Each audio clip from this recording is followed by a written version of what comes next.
এতিয়া হালধীয়াৰ বতৰ। আচলতে বৰ্তমান সৰিয়হ ফুলাৰ বতৰ। এই সৰিয়হ ফুলাৰ লগে লগেই মাজুলীৰ যিসমূহ চৰ চাপৰি আছে সেইসমূহ সম্পূৰ্ণভাৱে হালধীয়া হৈ পৰে।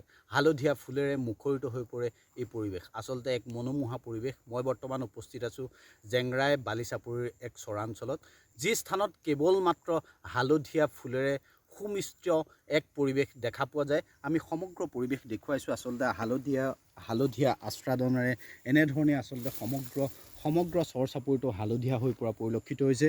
বৰ্তমান ৰাস উৎসৱ শেষ হোৱাৰ পাছত প্ৰতিগৰাকী মাজুলীৰ যিসকল কৃষক, সেই কৃষকসকল বৰ্তমান এই হালধীয়া আচলতে সৰিয়হ খেতিৰ মাজত ব্যস্ত হৈ পৰিছে।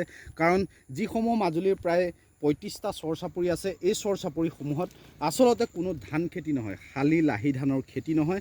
ইয়াত কেৱল মাত্ৰ ৰবি শস্য হয়। আচলতে ৰবি শস্যই বৰ্তমান সুন্দৰ ধৰালৈ হালধীয়া আচলতে কৃষকসকলৰ মন উৎফুল্লিত হৈ পৰিছে আৰু তেওঁলোকৰ সপোনবিলাক এনেধৰণে হালধীয়া হৈ ফুলা পৰিলক্ষিত হৈছে। আমি দেখুৱাইছোঁ যে সমগ্ৰ আচলতে যি পথাৰডৰা আছে, যি চৰ চাপৰি আছে, ইয়াত তেওঁলোক ৰবি শস্যৰ ওপৰত বিশেষভাৱে জড়িত আৰু ৰবি শস্য কৰিয়ে তেওঁলোকে পৰিয়াল পোহপাল দিয়াকে ধৰি বিভিন্ন ধৰণৰ আচলতে কাম কৰি আহিছে। আমাৰ লগত এজন কৃষক আছে, আমি তেখেতৰ পৰা কিছু কথা জানিবলৈ চেষ্টা কৰিম। আচলতে বহু কষ্ট কৰি তেওঁৰ ওচৰলৈ যাব লাগিব, যিহেতু বৰ্তমান সৰিয়হ ফুলাৰ বতৰ, সৰিয়হ মাৰিব নোৱাৰি। তেনে সময়ত তেওঁলোকে সৰিয়হৰ মাজত সোমাই এনেধৰণে আচলতে পৰিষ্কাৰ কৰি থকা যিসমূহ আচলতে ইয়াতে বন হয়, সেই বনসমূহ চাফা কৰি থকা পৰিলক্ষিত হৈছে। আমি তেখেতৰ পৰা কিছু কথা জানিবলৈ চেষ্টা কৰিম। আচলতে কি ক'ব, যিহেতু বৰ্তমান সৰিয়হ ফুলাৰ সময়, এই সৰিয়হৰ সময়ত আপোনালোকে যিহেতু ইয়াতে ধান খেতি নহয় বা এনেকুৱা ধৰণৰ খেতি নহয়, সৰিয়হ, মাহ এইসমূহ খেতি কৰিব লগা হয়, কেনেধৰণে কি ক'ব আপুনি? নমস্কাৰ। আমাৰ এতিয়া নদী পানী আহি থাকে, কাৰণ নদীটো এৰি হ'লে আমি ৰবি শস্য কৰোঁ, ধান খেতিটো ইমানকৈ নহয়গৈ।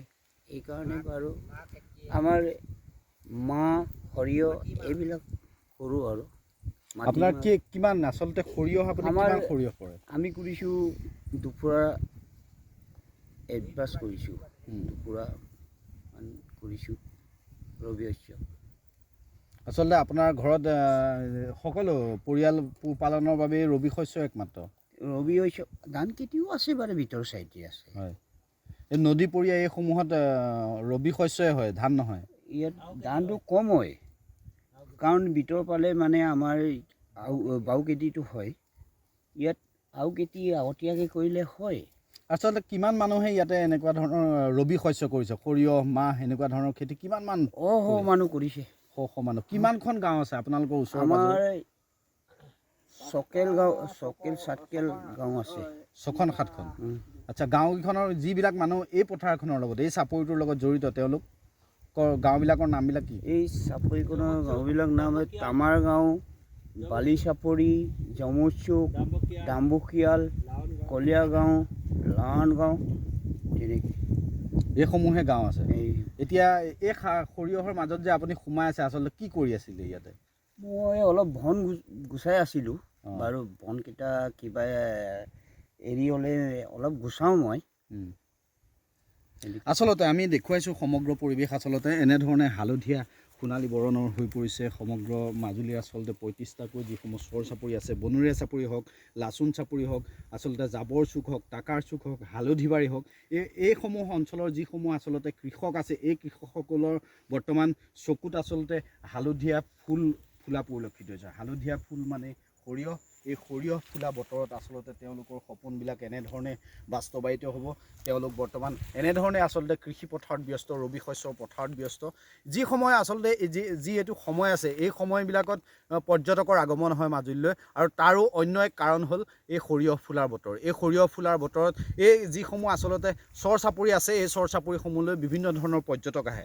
আৰু আমাৰ ইয়াতে আচলতে যিসমূহ কেৱল যে বাহিৰৰ পৰ্যটকে এই সৰিয়হৰ বাবে আকৰ্ষিত তেনেকুৱা নহয়, মাজুলীৰো কিছুমান এনেকুৱা প্ৰকৃতিপ্ৰিয় যুৱক আছে, যিসকল যুৱক আচলতে এই হালধীয়া বৰণ চাবলৈ বিভিন্ন স্থানৰ পৰা আহে। আমাৰ লগত তেনেকুৱা এজন যুৱকে আচলতে এই চাপৰিত উপস্থিত আছে। আমি তেখেতৰ পৰা কিছু কথা জানিবলৈ চেষ্টা কৰিম, যিহেতু তেওঁ বহু দূৰৰ পৰা আচলতে মাজুলীৰ বিভিন্ন ধৰণৰ যিসকল প্ৰকৃতি প্ৰেমী আছে, যিসকলে আচলতে কেমেৰাটো লৈ সাধাৰণতে এখন ভাল ফটো তোলাৰ হেঁপাহত বিভিন্ন ধৰণৰ চাপৰিত ঘূৰি ফুৰে।